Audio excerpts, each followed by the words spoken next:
Hoy boys, kung manguyab guys sa amin, dapat naka-iPhone ka ha. Girls, kung mangunguyab kayo sa amin, manghimasa pod kayo, okay? Go!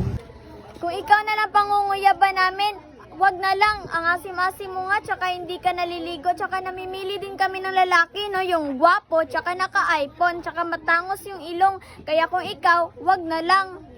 Kung ikaw na lang pangunguyaban namin, wag na lang. Kasi, ang swerte-swerte mo naman kapag kaming magagandang babae ang pumatol sa inyo. Para kang nanalo ng loto, tsaka hindi kami pumapatos sa mga lalaking ganyan, no?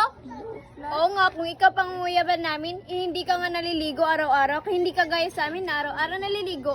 Tsaka hindi pa gripo yung ginagamit, mineral pa. Tsaka, bakit ka man namin nauyabin hindi ka pa nga tuli.